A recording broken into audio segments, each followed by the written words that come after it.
اللهم يا أحد صل على أحمد.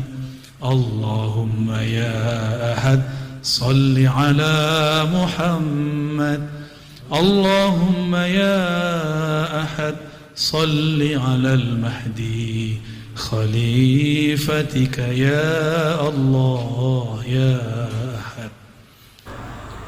اللهم صل وسلم وبارك على سيدنا محمد وعلى آله وصحبه وبيته والمهدي خليفته وسلم. Kiai Adi, para asatidz, para masyayikh, para tamu, semoga dalam ridha Allah Subhanahu wa taala. Semoga selalu sehat, afiat. Kalaupun dikasih sakit, semoga ridho. Amin. Kalau sedang diberi kebaikan, syukur berbagi. Jika diberikan kesusahan, jangan kemudian mengeluh. Ya. Kok ngambek? Ini mau ngaji akidah, fikih, tasawuf atau hadis? Tasawuf. Baik.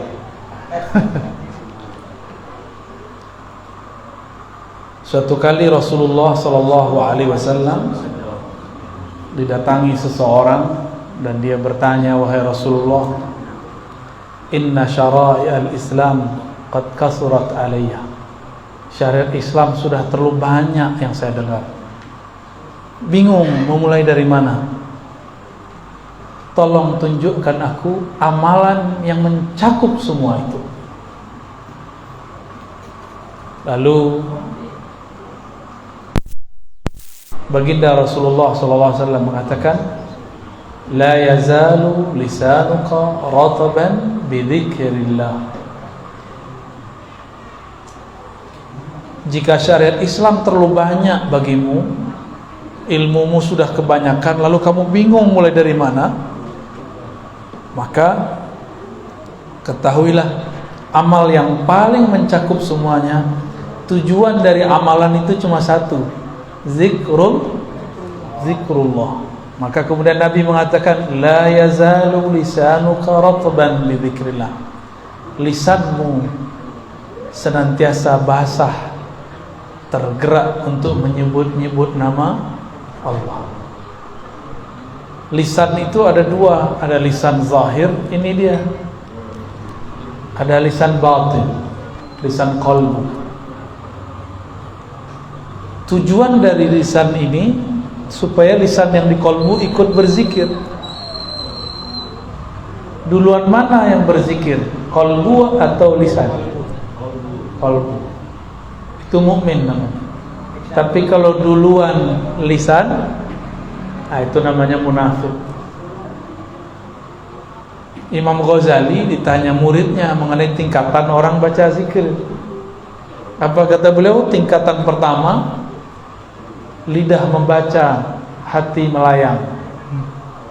Benar ya? Baca la ilaha illallah, pikiran kemana-mana. Benar. Itu sebenarnya sudah munafik kecil itu. Karena idza hadatsa kadzaba. Kalau dia berbicara, dia bohong. Dia mengatakan la ilaha illallah tapi qalbunya melayang-layang. Maka itu munafik kecil. Nifaq sughra. Munafik kecil. Itu berbahaya kalau dibiarin. Ya. Oleh karena itu kalau baca la ilaha illallah harus bersamaan qalbu dengan lidah. Bahkan mulai dari qalbu. Saya lihat ini ada foto Syekh Fadil ya, Said Fadil. Pernah menginjakkan kaki di sini? Ya? Pernah ya? Nah, beliau zuriat Syekh Abdul Qadir Jilani dan yang menyelamatkan karya-karya Syekh Abdul Qadir Jilani. Ya, salah satu pemegang sanad kitab-kitab beliau lah ya. Syekh Abdul Qadir Jilani itu keturunan Sayyidina Ali. Jadi beliau Sayyid juga. Maka disebut Sayyidi Syekh atau Sidi Syekh. Dan ajaran beliau yang paling dikenal adalah ajaran la ilaha illallah. Baik zikirnya keras ataupun lembut. Maka sekarang dimanapun di dunia, kalau ada orang zikirnya sedikit keras, la ilaha itu pasti murid-murid daripada orang yang bersanad bersilsilah kepada Syekh Abdul Qadir Al-Jilani. Ya.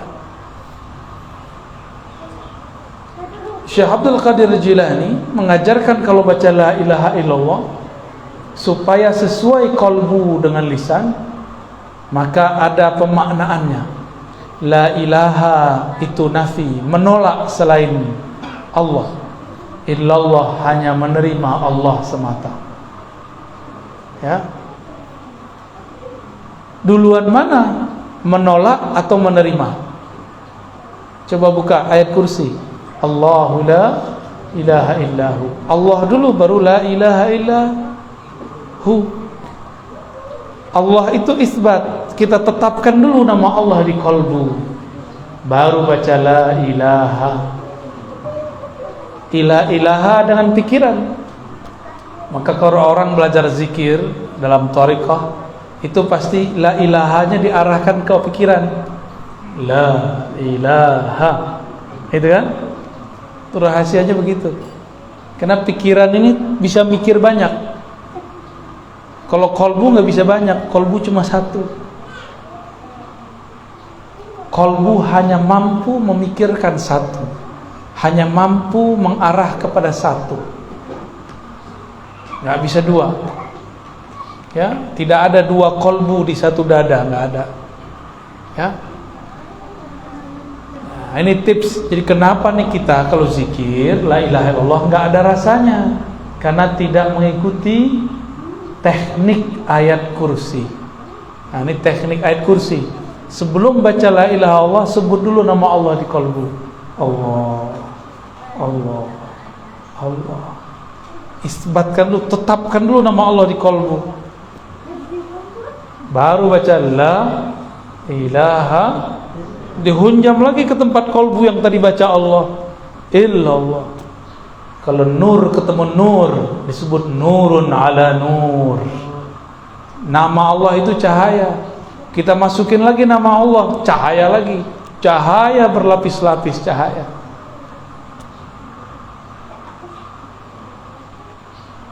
Kira-kira begitu. Ini tips supaya berangkat dari zikir munafik menjadi zikir mukmin. Zikir munafik jadi zikir mukmin. Ya. Qalbu ini terganggu kalau mata melihat. Maka kalau zikir, kata Nabi, ghammid ainaik, wahai Ali, pejamkan matamu. Jadi kalau zikir, mau subhanallah, mau alhamdulillah, mau Allahu akbar, apalagi la ilaha illallah, pejam mata ya. Ustaz, Buya, Syekh, saya kalau zikir pejam mata tambah banyak yang kelihatan. Wah, berarti belum isbat nama Allah di qalbu. Ya. Kenapa ada namanya titik-titik zikir? Untuk memfokuskan qalbu, untuk membatasi fikiran yang melayang-layang. Maka ada namanya titik-titik zikrullah.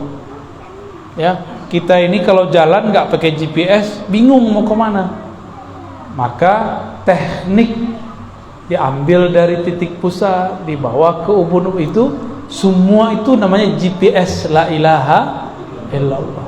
Ya, nikmati, jangan bilang ini kayak bid'ah, jangan begitu. Ya, orang sudah nangis zikrullah, kita masih mikir. Ya. Suatu kali Nabi bercerita, nanti kelak di akhir masa, yaitu hari kiamat, pada masa hisab dan mizan, ada seorang hamba dalam track record hidupnya tidak pernah berbuat baik secara zahir. Ketika dihisab, semua laporannya disebut sijilat, lembaran-lembaran laporannya semuanya maksiat, maksiat, maksiat, maksiat, maksiat. Akhirnya ketika mau ditimbang, apanya yang mau ditimbang?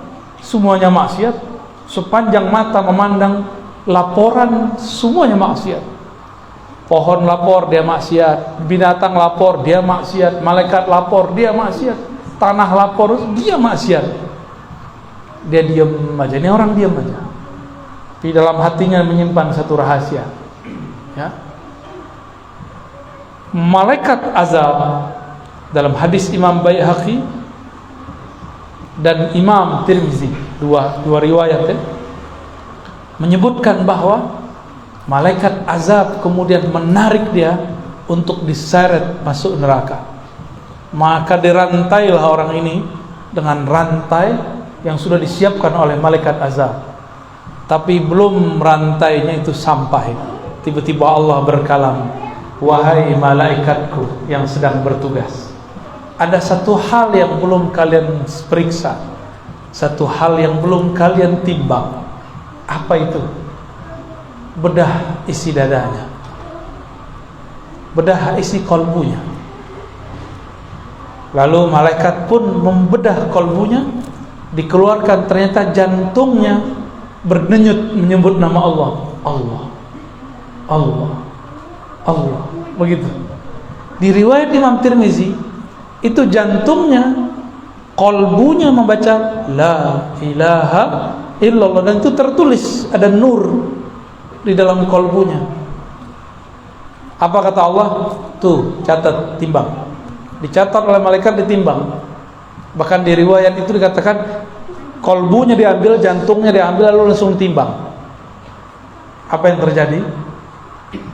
Yang tadi amal baiknya tiada waktu ditimbang, sekarang ketika kebenaran la ilaha illallah ditaruh, langsung begini, set. Oleh karena itu Allah pernah berfirman kepada Nabi Musa ketika Nabi Musa mengatakan, ya Allah ajarin aku zikir yang khusus. Allah mengatakan, kul la ilaha illallah, baca la ilaha illallah. Kata Sayyidina Musa, itu juga banyak yang ngamalin ya Allah. Jadi ternyata Nabi sama Allah itu udah kayak teman, ahlullah, keluarganya Allah, udah kayak teman. Ya Allah, ini kan udah biasa, ono tetangga juga baca la ilaha illallah gitu. Ya, sama nyamanjaan dengan Allah Subhanahu wa ta'ala. Lalu apa kata Allah? Musa, timbang langit dan bumi dengan kalimah la ilaha illallah. Itu masih berat kalimah la ilaha illallah. Maka Nabi Musa langsung sukut, langsung diam. Itu malaikat sama kayak Nabi Musa awalnya, nggak tahu. Ketika ditimbang, semua kesalahannya hilang. Masuk surga apa neraka? Masuk surga. Karena ternyata di dalam darahnya mengalir lafaz la ilaha illallah. Di sini Kiai ada zikir jamaah ya, la ilaha illallah ya. Ya? Takian ya? Takian dari jalur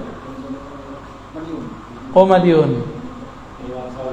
Kiai Ansari. Oh, sama Opik berarti ya?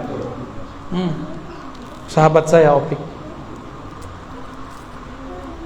Beberapa bulan lalu beliau mengabarkan saya, itu mursyid saya ya, Abah Ansari ya. Jalurnya ke Kiai Usman ya, Ishaqi. Ya, ketemu sanad kita di atas. Orang kalau mengerti sanad, dia bersaudara, maka kita bersaudara. Ketemu di Syekh Ahmad Khatib Sambas, ketemu di Syekh Nawawi Al-Bantani ya, ketemu di Syekh Maulana Khalil Bangkalan, ketemu di Syekh Hashim Asy'ari, ketemu. Jadi ahlul ilmi, orang-orang yang berilmu, mengerti sanad, mengerti silsilah, dia bersaudara. Orang bersaudara ya tekar-tekar dikit ya diislah ya, nggak boleh dipanas-panasin. Anak-anak ini dia biarin dengar aja, kalaupun dia berisik, dia belum ngerti apa yang kita omongin ya, nggak apa-apa, nanti mereka dapat berkahnya. Saya kan dulu kayak mereka ya, bengong, ini ngomong apa sih, tapi dengerin aja. Tapi sekarang saya paham yang diomongin orang dulu ya. Umur berapa deh? Lupa umur ya? 12. Saya umur 12 sudah belajar tarekat samaniyah. Ya, sudah tahlil udah hilang. Kalau tahlil saya nggak ada lagi sama badan saya. Seumur dia nih. Tarekat samaniyah, qadiriyah, khalwatiyah. Tarekatnya Abah Guru Sekumpul. Ya. Ketemu sanadnya nanti di Syekh Abdul Somad dan Syekh Arsyad Al-Banjari. Abdul Somad Falembani, Syekh Arsyad Banjari. Ketemu lagi di atasnya Syekh Muhammad bin Abdul Karim As-Samani, ya, Al-Madani di Madinah. Seumuran ini Pak. Saya bilang ke bapak saya, jadi bapak saya itu nyimpan buku-buku tasawuf, buku akidah, buku-buku unik lah, disimpan di suatu lemari. Bapak saya bilang, jangan baca buku ini. Kalau cowok-cowok yang penasaran kayak saya dilarang begitu gimana? Coba-coba, kepo. Saya carilah itu kunci, ketemu. Kita buka kuncinya. Dulu saya hobi baca komik, jadi seumuran kalian saya baca komik. Tapi saya bosan baca komik. Ini komik apa aja dulu saya baca. Jadi kalau ada anak-anak senang komik, itu bagus. Ya. Tapi harus diarahin. Dari komik saya berpindah kepada buku kisah para sahabat. Saya masih ingat kalau saya punya buku kisah Sayyidina Ali dan Sayyidina Khalid. Itu buku tebal. Lalu ada kisah-kisah para nabi. Ada 100 nabi. Bukan hanya 25. Lalu ada kisah para sahabat, 60 sahabat. Dulu saya baca waktu saya masih kecil. Ya. Karena anak ini ada satu materi Kiai yang kurang kita ajarkan. Materi kisah. Kisah-kisah nabi, para wali, para sahabat. Ini wajib diajarkan. Karena salah satu metode Qur'ani adalah metode qasas. Waqsusil qasasa. Maka sahabat-sahabat betah bersama Nabi karena Nabi sering bercerita. Dia nggak hanya monoton membaca, berfikir, dia harus punya imajinasi. Kalau kita mengatakan suatu hari, itu dia langsung melayang itu kemana-mana. Ini bapak-bapak ini sama. Saya ini kan dulu nggak suka maulid, karena orang maulid cuma baca nggak ngerti isinya. Pas ceramah, kiainya nggak jelas ngomong apa. Terus sekali saya ketemu ada kiai, ketika dia maulid, dia berkisah. Wah, ini yang benar nih, yang berkisah. Kita terbawa ke alam sana. Maka itu yang saya tekuni. Ketika musim-musim maulid, musim Isra Mi'raj, kita berkisah tentang Nabi dengan riwayat yang tentunya bisa dipertanggungjawabkan. Ini saran saya untuk para kiai, para ustaz. Jangan banyak teori, jangan banyak menggurui, banyakin berkisah. Ya, jangan langsung, ayo sholat, jangan judi mulu, ya. Itu namanya menggurui. Ya, coba kasih kisah. Orang lebih mudah menerima kisah. Coba tandain khutbah Jumat yang dimulai dengan kisah, kita tidak tidur. Tapi kalau khutbah Jumat dimulai, marilah kita adalah kita. Alah, capek. Kita aja udah 50 kali di pembukaan. Telinga kita kan bosan dengerin kita. Akhirnya tidur aja lah. Tidurlah kita. Ya, maka saya menghimbau sesama dai, sesama muallim, sesama guru, kalau khutbah mari berkisah. Ya. Jangan marah-marah mulu kalau khutbah, ya. Hiburlah kalbu murid. Kata Imam Junaid, al-qasasu jundun min junudillah. Kisah-kisah itu adalah tentara dari tentara-tentara Allah. Itu tentara Allah itu hanya virus doang. Tentara Allah juga kisah. Maka berkisahlah. Yang sudah jadi guru, dalam seminggu itu kalau perlu ada 3 kali berkisah. Maka antum akan jadi guru yang dirindui murid. Cobain. Pasti dirindui murid. Ya. Saya masih ingat, saya merindukan guru saya yang setiap kali masuk dia berkisah. Itu guru agama. Karena guru agamanya benar-benar ngerti, dia bisa baca kitab segala macam. Mari berkisah, ya. Nah, kembali dan ini Nabi mengisahkan masa depan. Kok bisa Nabi mengisahkan masa depan? Ternyata Nabi itu adalah seorang traveler. Apa arti traveler? Penjelajah, time traveler, ya, penjelajah waktu.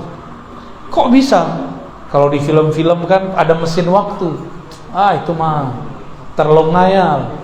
Allah berfirman, "Ana dahru," akulah sang waktu. Maka mendekatlah kepada aku. Kira-kira begitu kalau dimaknainya. Aku akan bawa engkau jalan kemanapun engkau mau. Itu kalau dimaknai. Dibawa ke masa lalu, dibawa ke masa depan. Itu biasa kalau kekasih-kekasih Allah itu biasa. Ya. Jadi apabila seseorang memasukkan nama Allah di kalbunya, maka dia akan mendapatkan seperti yang dikisahkan Nabi sallallahu alaihi wasallam. Kalbunya menjadi berkualitas. Para guru, para ustadz, saya lihat ada beberapa ustadz. Kenapa kata-kata kita tidak mengena di kalbu murid? Karena di kalbu ini nurnya belum hidup, materinya belum berat. Untuk membuat dia berat dan membuat senjatanya tajam, maka asahlah dengan kalimat la ilaha illallah. Itu dia akan tambah tajam. Jika ada tabir penghalang, dia akan robek. Jika ada kalimah yang keluar, kalimahnya akan menjadi berat dan tembus langsung ke dalam kalbu. Ya. Maka saya memperhatikan guru-guru yang ahli zikir, kata-katanya sederhana tapi tembus ke dalam kalbu. Padahal yang dia katakan sama seperti yang dikatakan orang lain.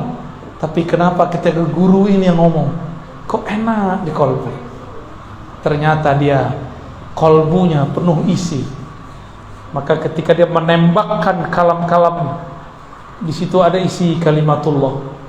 Ya, masuk ke dalam kalbu kita, menjadi sesuatu energi yang luar biasa. Inilah yang membuat kita itu kecanduan ikut pengajian. Kan ada yang ikut pengajian, nggak enak, nggak kelihatan. Ada yang ikut pengajian, emang dia butuh, dia rindu. Karena dalam kalam-kalam guru yang kalbunya bercahaya, itu ada penerang kalau kita masuk. Di dalam kalamnya ada sesuatu rahasia yang berat. Jika masuk ke dalam kalbu kita ikut menjadi berkualitas. Kita ini sering nabung duit, benar ya? Benar. Orang kalau banyak tabungannya bisa bagi-bagi nggak? Bisa bangun rumah? Bisa beli apa aja? Sama. Orang kalau sering nabung kalimah Allah di kalbu, dia punya tiket khusus kepada Allah. Ya. Dia mau apa aja, tinggal tabungan nama Allahnya dia pakai. Ya. Itu sebabnya aulia-aulia Allah ini la khaufun alaihim walahum yahzanun, enggak ada rasa takut. Qulubu auliaillah bunukul asma wal af'al was sifat. Ya. Bunuk, apa arti bunuk? Jamak dari bank. Kalbunya para wali adalah banknya nama, sifat dan af'alnya Allah. Ya. Kalau orang-orang yang sudah jadi kekasih Allah, dia nabung nama. Karena kalbunya sudah menjadi bank nama Allah, maka dia bisa bagi-bagi nama. Ya. Bahkan ada yang lebih dari sekedar bank, dia menjadi seperti orang-orang yang kaya, yang sudah bingung duitnya mau diapain, dia bagi-bagi aja. Distributor, terus dibagi ke siapa aja. Jadi kalau orang mulai bekerja umur 20-an, umur 30 udah nanjak karirnya, umur 40 sudah sukses. Benar? Udah mapan biasanya. Kalau dia kerjanya umur 20, kalau dia mulai kerja sebelum umur 20, umur 30 sudah mapan. Sama, Orang yang melatih kolbunya sebelum dia dewasa, belum dia tua, dia sudah matang. Itulah Sayyidina Ali. Sayyidina Ali umur 8 tahun sudah dimasukkan nama Allah dalam kolbunya. Maka ketika beliau masih sangat muda belia, beliau sudah menjadi gurunya para sahabat. Dan Nabi mengatakan, Ana Madinatul Ilmi wa Aliyun babuha. Aku kota ilmu, gudang ilmu, sumber ilmu. Kalau mau masuk lewat Ali, Alilah pintuku. Maka tidak ada sekarang thariqah kecuali lewat Sayyidina Ali. Hatta thariqah Naqsyabandiyah lewat Sayyidina Abu Bakar, tapi juga lewat Sayyidina Ali. Sanad sahihnya lewat Sayyidina Ali, sanad ruhaninya lewat Sayyidina Abu Bakar. Karena kalau pakai sanad Sayyidina Abu Bakar ada riwayat, 3 riwayat terputus secara jasad, tapi terhubung secara rohani. Namun kalau lewat Sayyidina Ali ada 2 cabang dan dua-duanya muttasil, nyambung. Ya, kalau dalam ilmu hadis terputus lemah, tapi dalam ilmu tasawuf jika nyambung secara rohani dia tidak lemah, malah tambah kuat. Ditambah sanad yang tersambung kepada Sayyidina Ali. Inilah beruntungnya kita. Jadi Bapak Ibu, ini rahasia kita aja ya, walaupun ada yang ngerekamnya. Ahlus sunnah itu jangankan ilmu yang besar, Al-Quran yang banyak itu ayatnya, 1 kalimah la ilaha illallah aja ada sanadnya. 1 kalimah la ilaha illallah ada sanadnya. Bahkan dipecah kalimah huwa itu ada sanadnya. Allah ada sanadnya. Zikir hayy ya hayyu ya qayyum itu ada sanadnya semua. Apalagi Quran, apalagi sholat, apalagi ilmu ma'rifat, bersanad semua. Nggak ada yang bersanad kita. Saya jenggot aja ada sanadnya nih Pak. Kenapa saya berjenggot sedikit Pak? Nggak sepanjang Bapak itu ya. Kalau sepanjang Bapak itu jenggot saya jadi ke timur, la syarqiyah wala gharbiyah dia. Nggak ke timur ke barat, nggak jelas ya. Susah bisa punya serapi itu tuh ya. Ini jenggot saya pertahankan karena dulu kita dalam ijazah guru saya jarang berjenggot. Tapi giliran mau memuridkan hadis jenggot, beliau panjangkan sedikit. Karena ada namanya ijazah al-musalsal biqabdil lihyah. Ijazah hadis sebagaimana dulu Nabi pernah memegang jenggotnya. Lalu Nabi ngomong. Maka guru saya menyampaikan hadis itu sambil megang jenggotnya, walaupun cuma jenggotnya dikit. Itu ada sanadnya. Nanti minta ke guru Jailani. Ya. Setelah Abuya Ahmad Syarwani ya, wafat, itu salah satu pemegang sanadnya adalah guru Jailani. Minta ke sana, sanad musalsal namanya. Mohon diagendakan Ustaz. Beliau ini terlalu tawadhu, nggak mau pamer-pamer sanad. Ya, saya baru ngambil sanadnya. Mungkin saya yang pertama ngambil sanad dari luar ya. Dan saya deklarasikan diri saya murid beliau. Ya, tolong diterima saya jadi murid Pak Kiai. Saya ngomong begitu, ya. Dan itu tidak membuat diri saya hina. Jadi kita kalau jadi murid orang justru itu menambah kemuliaan rohani. Kalau sebagian orang kan gengsi, masih muda gitu. Itu nggak sopan tuh ngomong begitu ya. Jadi jenggot ini ada sanadnya nih Pak. Hampir kalau celana nggak ada sanadnya, nih bid'ah ini ya. Kalau ini ada sanadnya nih. Tasbih aja nih ada sanadnya. Ini ada sanadnya. Jadi nggak ada kita punya amal kecuali kita bersanad lah dituduh bid'ah. Dia bilang wirid pagi sore kita bid'ah. Dia bilang zikir ba'da sholat kita, tahlil kita bid'ah. Kan lucu. Nabi ngomong syariat Islam yang paling mudah kamu kerjakan, la yazalu lisanuka ratban bi dzikrillah. Lisanmu senantiasa sibuk basah menyebut nama Allah.